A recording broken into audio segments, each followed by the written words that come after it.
చండీగఢ్ న్యూఢిల్లీకి ఉత్తరములో 225 కిలోమీటర్ల దూరంలో ఉన్నది.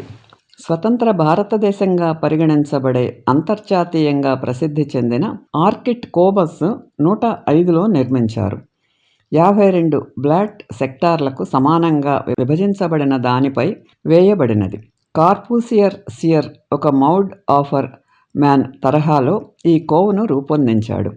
సెక్రటేరియల్ అసెంబ్లీ మరియు హైకోర్టు భవనాలను కలిగి ఉన్న క్యాపిటల్ కాంప్లెక్స్ సెక్రటేరియల్ అసెంబ్లీ మరియు హైకోర్టు భవనాలను ఎలా కలిగి ఉందో సెక్టార్ 17లోని ప్రధాన షాపింగ్ కేంద్రం లె కార్బూసియర్ ప్లాన్ యొక్క హోసుల్ మరియు సెంట్రల్ ప్లాజా ఫౌంటైన్ చుట్టూ ఉంది.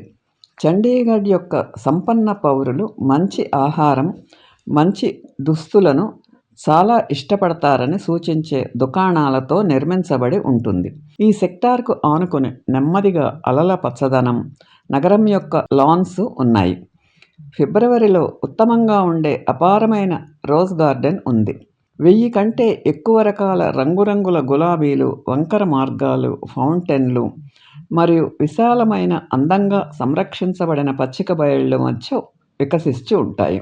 నగరం యొక్క విస్తృతమైన నివాస రంగాలు దానిని తయారు చేస్తాయి. చక్కని ఇళ్ళు మరియు తోటలు నివాసితుల పచ్చని వేళ్లకు అద్భుతమైన సాక్ష్యాలను చూపుతాయి. ప్రతి రహదారి వివిధ జాతుల పుష్పించే చెట్లతో కప్పబడి ఉంటుంది. లాబర్నం, జకరండా, గుల్మోబార్ ఇవి నగర దృశ్యానికి రంగును జోడించి అందాన్ని తెస్తాయి. సెక్టార్లోని చండీగఢ్ మ్యూజియం మరియు ఆర్ట్ గ్యాలరీలో దేశంలోని అత్యుత్తమ గాంధార శిల్ప సేకరణలో ఒకటి మరియు సూక్ష్మ చిత్రాలు ఉన్నాయి. ఉత్తమ ప్రదర్శనలలో గాంధార శైలిలో 6వ శతాబ్దపు ప్రశాంతమైన నిలబడి ఉన్న బోధిసత్వుడు మరియు కాశ్మీర్ నుండి శంఖం పట్టుకున్న అరుదైన 11వ శతాబ్దపు విష్ణు విగ్రహము ఉన్నాయి. సూక్ష్మ చిత్రాల విభాగంలో పహారీ చిత్రాల సమగ్ర ఎంపిక ఉంది. చండీగఢ్ క్యాపిటల్ కాంప్లెక్స్ సాధారణంగా కామెం నస్లోహి మరియు గులెర్ పాఠశాలల నుండి ఆధునిక కళలలో రష్యన్ చిత్రకారుడు నికోలస్ రోరిచ్ రాసిన పర్వత దృశ్యాలు ఉన్నాయి. క్యాపిటల్ ఎదురుగా ఉంది. కాంప్లెక్స్ రాక్ గార్డెన్ నగరంలోని అత్యంత ప్రసిద్ధ పర్యాటక ప్రదేశాలలో ఒకటి. సెక్టార్ 1లో 1.6 హెక్టార్లు అనగా 4 ఎకరాల విస్తీర్ణంలో విస్తరించి ఉన్నది. దీనిని 1970లలో మాజీ రోడ్ ఇన్స్పెక్టర్ నెకెండ్ సృష్టించారు మరియు ఇది ఒక ఉత్తేజకరమైన చంద్ లె కార్బూసియర్ యొక్క తీవ్రమైన సుష్ట నగర దృశ్యానికి భిన్నంగా ఉంటుంది. ఈ ప్రాంతం ఒక ప్రత్యేకమైన రాజ్యం. కొండలు, జలపాతాలు మరియు గుహలతో కూడిన చిక్కైనది మరియు విస్మరించబడిన నియాన్ లైట్లు, ఫ్యూజ్ స్విచ్లు, విరిగిన టపాకాయలు మరియు గాజు వంటి అసంభవమైన పదార్థాల నుండి రూపొందించబడిన శిల్పాల శ్రేణిని కలిగి ఉంది. కొద్ది దూరంలో మానవ నిర్మితమైన సుఖ్నా సరస్సు ఉంది. ఇక్కడ ఆహ్లాదకరమైన విహార ప్రదేశం జాగర్లు మరియు నడకదారులను ఆకర్షిస్తుంది. చండీగఢ్ క్యాపిటల్ కాంప్లెక్స్ సాధారణంగా కామెం నస్లోహి మరియు గులెర్ పాఠశాలల నుండి ఆధునిక కళలలో రష్యన్ చిత్రకారుడు నికోలస్ రోరిచ్ రాసిన పర్వత దృశ్యాలు ఉన్నాయి. క్యాపిటల్ ఎదురుగా ఉంది.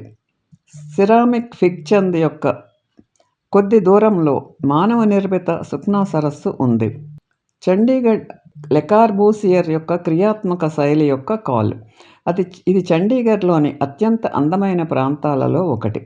ముఖ్యంగా సాయంత్రం వేళల్లో సందర్శకులు నాటకీయ సూర్యాస్తమయాలను మరియు సమీపంలోని హిల్ స్టేషన్ కసౌలీ యొక్క మెరిసే లైట్ల దృశ్యాలను ఆస్వాదించవచ్చు. మ్యూజియము మరియు ఆర్ట్ గ్యాలరీ. పర్యావరణాలు.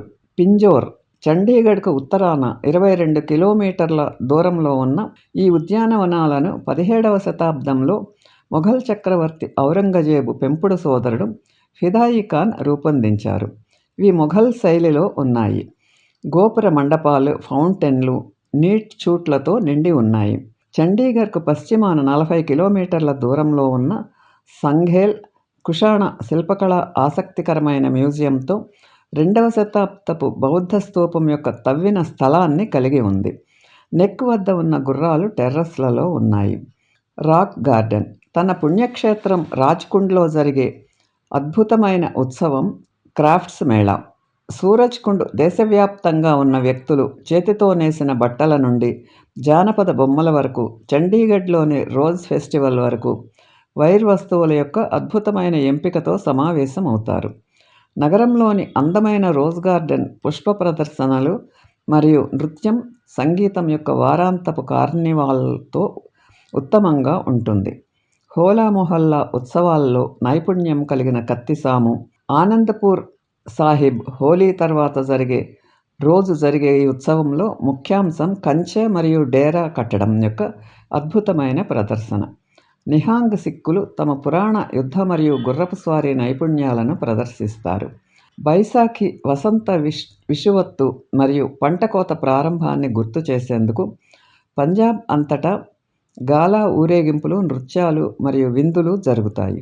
అన్ని ప్రధాన గురుద్వారాలలో ఉత్సాహభరితమైన మేళాలు జరుగుతాయి. గురుపరబ్ దీపావళి తర్వాత వచ్చే మొదటి పౌర్ణమి రాత్రి. పంజాబ్ అంతటా జరుపుకునే వేడుకలు. సిక్కు మత స్థాపకుడు గురునానక్ పుట్టినరోజు. అమృత్సర్లోని స్వర్ణ దేవాలయంలో చాలా అద్భుతంగా ఉంటుంది. దీపావళి నుండి ప్రతి రాత్రి వేలాది దీపాలు ఆలయాన్ని వెలిగిస్తాయి. ఈ వీడియో మీకు నచ్చితే లైక్ చేసి, షేర్ చేసి, సబ్స్క్రైబ్ చేయండి.